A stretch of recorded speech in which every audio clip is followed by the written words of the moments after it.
from a business investment, it's not going to go into QBI. And then here's the big one, net 1231 gains. Net 1231 gains do not go into QBI.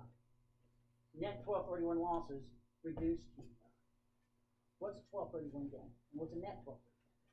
1231 gain, first you have to have a 1231 asset. What is that? It's defined as any land or depreciable property, tangible property, held by a trade or business for over a year. Property has to be held over a year. So if you've got depreciable property held over a year, and you've got or land or a combination held over a year, and you sell it, and that's a 1231 gain. And you look at all the sales from those 1231 properties for the year, and then you look at all the 1231 gains, all the 1231 losses, and you net them. If the net is a 1231 gain, then they're all treated as what? Long-term capital gain. If they're, which is good, because you get, capital gain treatment. If the 1231 loss exceeds the 1231 gain after you net them, then they're all treated as ordinary, which means overall you're going to get an ordinary loss for the net loss, which is good as well. So if you've got a net 1231 gain, that does not go in. Well, I wonder why they don't give it to us. Now remember, let me step back. That property, I said it's depreciable property, tangible property. If you have a gain or you've held it over a year, what if that property has 1245 recapture? The 1245 or 1250 recapture on the property doesn't go into the 1231. Okay? It's ordinary income. It's set aside. Whatever's left after recapture would go into it. So why are they not giving it to us for net 1231 gain? They don't tell us why, but I think we know why. We're already getting capital gain treatment, aren't we? Aren't we getting the 20%? Maximum rate of 20%. They're not going to give us a 20% deduction on income that's already getting a capital gain treatment preference. You're right. Why are they making us deduct it if it's a net 1231 loss? Because that is an ordinary deduction. In that scenario, you do get an ordinary deduction. Ordinary deductions and expenses. That was probably the hardest part QBI of the regulations section of the CP exam for me. I mentioned it earlier this morning. I didn't yesterday, but and trying to read through and teach that to jury's myself. out on the following whether the following deductions horrible. Will be reduced QBI. I probably could have learned it 10 times as fast. If I had a teacher, but trying to read through the book and watch the videos, is that going to boring. Or just couldn't get it in my head. Don't know yet. Self-employed taxpayers, or a partner in a partnership, or a shareholder of an S corporation that pays health insurance, and they take an above-line deduction on the front of the 1040 for that health insurance. Maybe it's a Schedule C. You're generating, that you're tying it to, but you're deducting on the front of 1040. Does that health insurance above-the-line deduction, does that go against QBI coming out of an S corporation, or coming out of S for that matter, or coming out of a Schedule C? We don't know. They haven't told us. There's been no guidance and even a hint there. Think about an S corporation shareholder. If you want to give a above-line deduction to a 2% or more shareholder of an S for health insurance he or she's paid, what do? Don't we have the S corporation reimburse them? Don't we put in their W-2? And since we're putting in a W-2, aren't we deducting that at the S level? Because it's in the W-2, so we're already deducting that from QBI because it's buried in the W-2. We don't subject it to FICA tax, but everything else we do. Then we include it, and then we deduct on the front of 1040. Now I don't think, how could you argue reduce QBI in that scenario by the above-the-line deduction? You've already reduced it by putting it in the W-2. And you really have the same argument with the guaranteed payment. Your partnership pays health insurance for a partner, you put it in the guaranteed payment, it's already deducted from QBI. So I think that's going to probably settle itself out. The Schedule C one's going to be the issue. The Schedule C it's not deducted at the Schedule C level, but it is deducted on the front of 1040. But plan contributions, I said that this morning. Your set contributions on a self-employed taxpayer, your partner in a partnership, that goes on the front of 1040, is that going to go against QBI relating to that set contribution? I don't know. We don't know. So we'll just have to wait and see. Now, do we want it to go against QBI? Let's but we're going to remember that he said, well, we don't know yet. We don't want it to. We hope they say it won't. We're going to get the deduction for regular tax. It's just we prefer not to have to deduct it against QBI. It's just we're not the only ones in that situation. Everybody's even if there. It's not deductible. Let's say this health insurance on Schedule C. Let's assume it's not deductible for QBI, but let's assume before that deduction, our taxable income is already comparable to our QBI. The fact we get it for regular tax purposes is going to throw us down, is to throw a limit down, right? So in effect, reducing a deduction for QBI One of because our of the cap. long-headed men. Page 82. Yeah, he just hadn't stood up Yes. today yet. I'll get to you. That one kind of monopolizes the whole place. Oh, I didn't say. Good question. When I hit and I meant to mention that. He asked, what if I sell business property? We know, and it gets 1231 treatment to the extent it gets 1231. If it's overall a net 1231 gain, it's not going to get QBI. But what about that 1245 recapture, the ordinary income? Based on what I said, that they're not going to give it for capital gain treatment, net 1231 gains. If that's true, shouldn't they give it for ordinary income, the 1245? They don't tell us specifically. But they do tell us specifically when you sell a partnership interest, to the extent of the hot assets underneath that creates an ordinary income to that extent on the sale of partnership interest, that does get it. 1245 recapture is a hot asset, so that's really a second tier, but it gets it there. If you get it there, surely you get it on a direct sell of the asset, wouldn't you think? So I think absolutely you should. Yes, there's a question here. Yes, ma'am. Item 7 on what page? Oh, hold on just a second. Item 7. Net 1231 gain. Yes, ma'am. Good.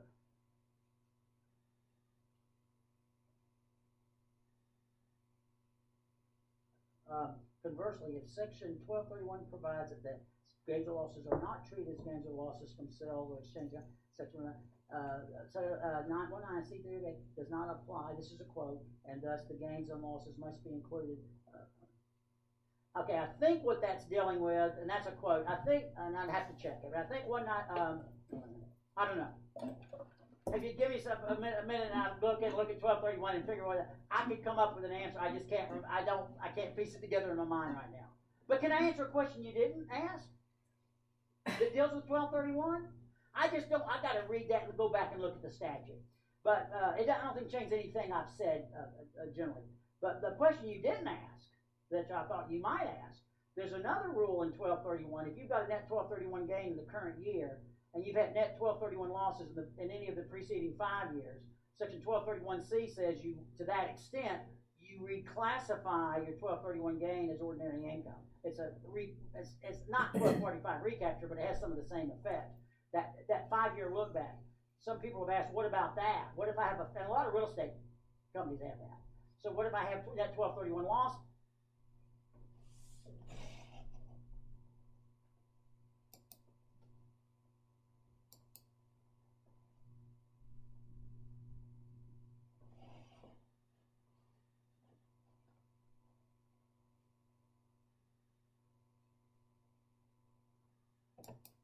Page 82, qualified trader business.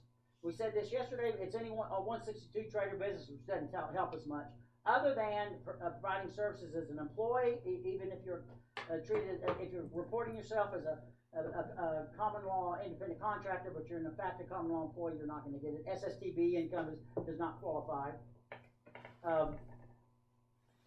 And then we have a special rule.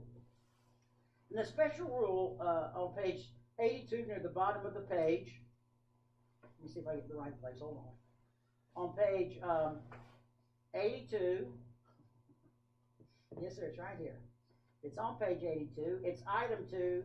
Here we go. Here we go. We're right here. Okay. This is the last paragraph on page 82. Special rules for rental or licensed property of trader business with a 50% common ownership. Let me just describe what that is. What it is, and I mentioned this yesterday, whether or not we ultimately decide whether rental real estate is a trader business, there's a certain situations where we presume it to be a trader business, and that's with self-rentals. If we've got an operating trader business, and we're having a self-rental, and this is not just true of rental real estate, it could be equipment rentals as well, but the most classic example would be a self-rental of a building or an office or whatever. We've got at least a 50% common control, 50% or more common, not more than a 50% or more common control, and we're leasing a self-rental that building to my operating business, which is clearly a trader business, then the self-rental will itself be deemed a trader business for purpose of 199A. Is that good? Well, mostly, yeah, because we then know if that self-rental is generating positive net rental income, that's going to be QBI, right? What if it's generating a net loss? If it's generating a net loss, then that's negative QBI, right? We're not charging enough rent to create a rental income. Now let's take that a bit further. Even if it is self-rental and we're generating a loss, we're not paying enough rent to generate net income from the rental activity, the rental building, and it generates a net loss. What's the character of that loss generally? Is it passive under 469? Isn't it going to be? Yeah. Isn't it going to be suspended? Yeah. So it's not going to be deductible until it's released, right? For regular tax or for QBI purpose. Now on the flip side, if it's a self-rental and you're paying enough rent to create income, net rental income, all right, you're going to bump up your rent payments. So those bumped up rent payments are going to be deductible by the operating business. Is that those rent payments going to reduce your QBI, and then it's going to go over here, and it's going to increase your, assuming you're in an income partial, it's going to increase your QBI. Aren't they going to, tit for tat there? Now again, that's assuming common ownership. Now there could be a distinction. Some owners own a part of the operating business, some own another part of the trader business, so they're not getting the same share of what's going down and what's going up. But as an overall group, whatever you pay rent, increased rent to your self-rental drives down your QBI in the operating entity, and assuming you're in a positive posture, it drives up your QBI, and that will be deemed on a self-rental trader business. So you're really just washing out. Yes, sir.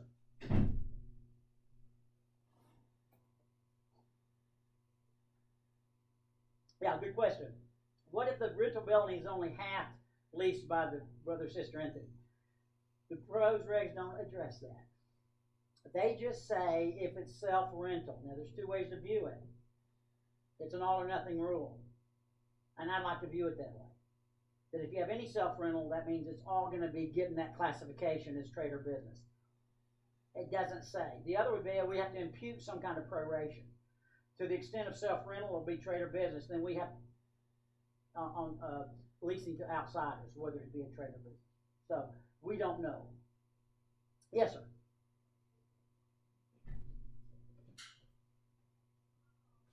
Yeah. Oh, yeah. He says under the real estate reporting requirement, is there if you've got a self-rental, you're doing a LLC owns the self-rental building, you're doing a K1. Is there any reporting separate, distinct from any other qualifying trader business? No. You just report as QBI.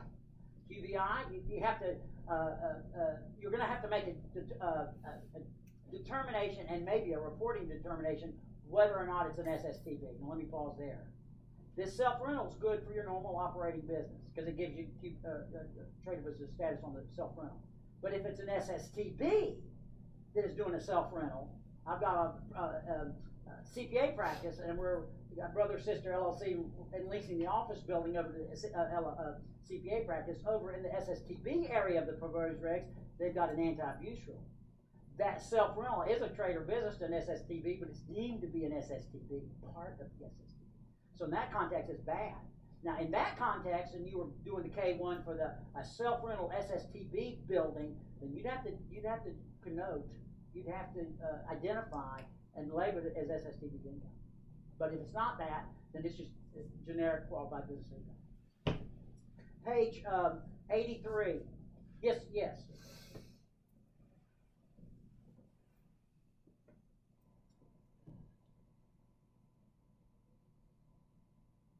Yeah, the question is, okay, let me think exactly what you're asking. You've got, we're still dealing with self-rentals ultimately, right? So you've got this business, an operating entity, and you've got a building over here that's being leased over to this operating entity, but there's different owners, not exactly the same owners. Okay, the properties, is it multiple properties? It's one property. It's one commercial building, but it's not owned by one LLC. It's owned by 4 LLCs. Each one has a 1/4 interest in it. Is that what's happening? I mean, just think of the rules out. You take each of those related LLCs, you look at 1/4 of each one, its activity, its amount of 1/4, and it's reporting 1/4 of each, let's assume that. You look at the first one and say, do I meet the 50% control test? For both. By entity, correct. I think you have to. Yeah, by entity. So you're saying that not all those 4 entities that own that single are not the same ownership. So some part of it could be a self-rental, part of it not, because part of it not be I think that's how you have to do it. That's how the rules do it. Page 84.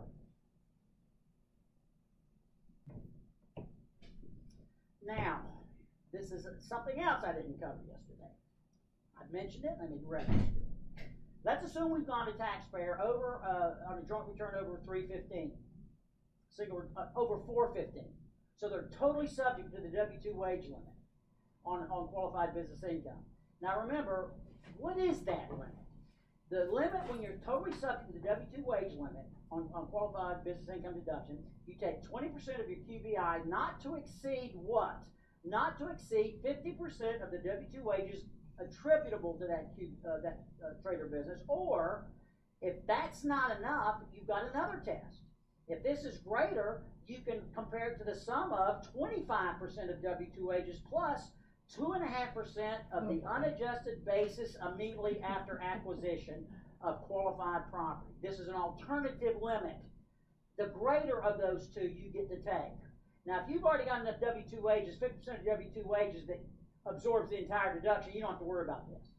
But if this limits you to 50%, then you come down here and say, well, does this give me more? Now remember, they're only giving you 25% of the W-2 wages, but they're adding to that 2.5% of what's being called UBIA. Unadjusted U, basis B, immediately I, after A, acquisition, well, it should be two A's. It should be UBIAA, but they got crafty and they combined the last two A's. So it's UBIA. What is that? Quickly, we're going to find out. It's depreciable, tangible property. It's the original basis. So where would this come into play, and why was this put in? It was put in, we're told, which is another reason I think rental real estate ought to be broadly defined for this. When this was being proposed near the end, this was the only limit. And a bunch of the real estate lobbyists said, wait, there's a lot of commercial and apartment complex, mainly commercial buildings, that with a lot of money, generate a lot of income, but they don't have W-2 wages. They don't need it. They kind of operate, they may be a management company, but they don't have W-2 wages. So we're going to get screwed on this. They're using the tax term again. Give us another factor. And they said, okay, what we'll give you is 2.5% of the unadjusted basis. It's not limited to commercial buildings. It's any depreciable, tangible property, but commercial buildings would be that, wouldn't they? So if I've got $1 million worth of original cost of a commercial building, I'm going to get at least $25,000. Even if I have no W-2, is it 215 or 230? Isn't it? It is 230. I just made it. But thank you for that sound comment. So even if I have no W-2 wages and I have $1 million building, I'd at least get 25,000, wouldn't I? So that's the and so let me step back. If that was the reason they put it in there, because the big commercial rental building owners and lobbyists wanted it in there, and they put it in there, isn't that some at least sign that commercial rental real estate's qualifying as a trader business anyway? If we assumed it wasn't a trader business, they wouldn't qualify anyway. That's just another indicator that rental real estate, I think, ought to be broadly defined. At least that's not it. But anyway, back to this point. So let's focus on this one. Let's assume we don't have enough W-2 wages, the 50% of W-2 wages to give us the entire deduction. Now let's look and see what this is. 25% of W-2 wages, we looked at that yesterday. It's the same definition of W-2 wages up here, plus 2.5% of unadjusted UBIA. Well, let's look at that UBIA, and I'm looking on page 85. And this is going to come into play when you've got a business operation that has little or de minimis W-2 wages. Is there something wrong? Okay. What's 230? No? It's two. That's what I've got. 1245 to 230. Is that okay? There's nothing worse than thinking it's time to break and I don't break. I know it. I've been in your chair, and you said that if you think you're breaking at 2:15 and you wait to 2:30, that whole 15 minutes you're not listening to the thing I say. If you were before, you're thinking, God, the guy doesn't know what to called break. him on a break. No, he's 15 minutes into it. Will he ever shut up? Am I going to have to just stand up and walk? That's what you're thinking. Well, the official time is 2:30 because that's on my little stick-em, and I put it on there. And we got 14 minutes. Is that okay? What's he gonna do? She says no. And I so know, that makes right? sense. Just go out. Because if it's 2:30, we've spent an hour 45, right? Right after lunch. You take 15 minutes. It's an hour 45 after the break. It's we like symmetry, don't we? There you go. Okay, what's this unadjusted basis immediately after acquisition? UBIA. UBIA means you start with the original basis of the property. This is depreciable, tangible property. Land wouldn't qualify because it's not depreciable. It's tangible, not depreciable. Buildings, equipment, anything else. You start with the original cost. Normally, it's what you pay for it. Now, you might, in certain situations, have inherited, for example, a building. If you inherited a building, what would be your basis initially? Fair market value, date of death, 1014. That counts. So it's however you acquired that original basis. In most cases, it'll be purchased. Then you say, okay, what does not reduce UBIA? Any adjustments under 1016A2 or A3, what is that? Depreciation. It's unadjusted. When you reduce basis by depreciation, that's adjusted basis. When they say unadjusted, that's exactly what they mean. What the original basis unreduced for this purpose, unreduced by depreciation you took. Even 168K, even 168K. We don't reduce it for that. Is that good? Yeah, because we preserve that original basis to apply the 2.5% to. What about 179? What if we take 179 against that property? So we don't have any real basis. What about that? It's what the original cost was. So whether you reduce the adjusted base by 179 or 168K or a combination of the two, it doesn't reduce UBIA. Amounts that you expense. Now, if you expense an item as an operating expense, then that doesn't count. Let me give you an example. I'm repairing the roof, $500,000 on this hotel. It's a major repair. It's $500,000. I'm in the capitalization regs now. I'm not looking.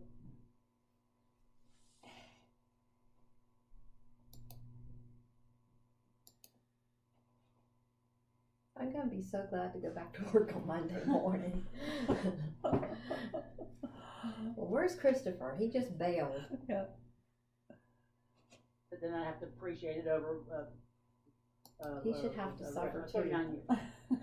But then I'd go into UBIS. I wonder where Stephanie's at. Well, what if I do this? I guess it wasn't on her What if calendar. I capitalize it? I guess they didn't tell her to let me see come. if I can. I'm the capitalization rule. Because I thought she would be that $500,000. at least in What about the basis on the the corporate, right? the roof that I replaced? There's still basis there. It was 39 I years. just assumed What do we that do was with that? why she wasn't in here. Keep depreciating it under So the I'm sure she capitalization. would have been if I told her. But if I Her as capitalize Becky. that You 500,000, what do I do with the basis of the She's old roof Paige, that's still there? I write it off immediately Stephanie, Chris. as a 1231 loss. Oh ordinary my loss. word. So it's either way. If I capitalize, I get to write off the old roof. If I Does don't she not capitalize and I get it, expense you it, think? assuming I can justify expense, then I have to keep writing off the old roof.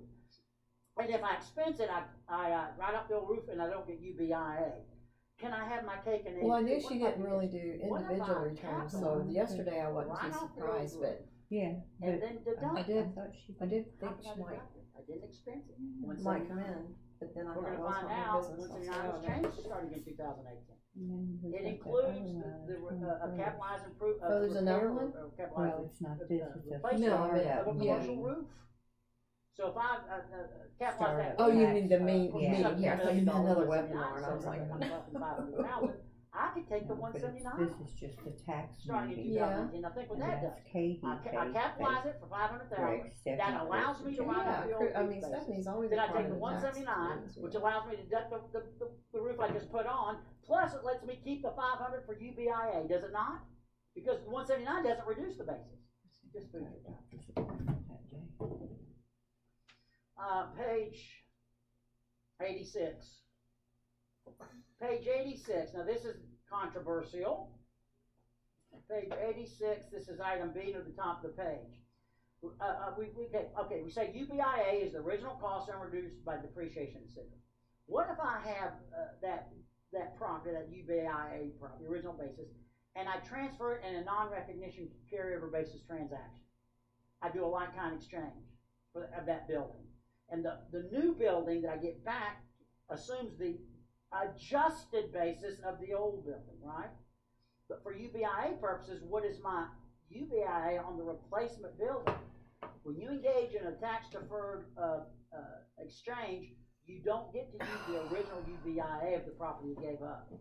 The replacement property starts its UBI with the adjusted basis. You lose that original amount. That's what the proposed regs say. And that's been roundly criticized. Let me give you another example. I've got that building, I've got it on a Schedule E, and I decide to put it in an S corporation. and I paid $1 million for it. I've depreciated down to $700,000. My UBIA is $1 million. I put it into an S corporation under 351. I get a carryover basis into the S corporation. What's my adjusted basis for depreciation purposes inside that S corp? $700,000. What's my UBIA? $700,000. We lose that $300,000. That's been roundly criticized. Why are you making us lose that? Why don't we give the S corporation the same UBIA that the transferor had, which in my case was $1 million? Well, maybe we do get it, because the draft to publication 535, this comes out of nowhere, the draft publication 535, when it's dealing with that issue, it says generally proposed property received in a non-recognition transaction, for example, 332, 351, that's transferred to an S corporation. 721, I put it into a tax deferred in a partnership, retains the same unadjusted basis and place in service date as the transferor. Looks like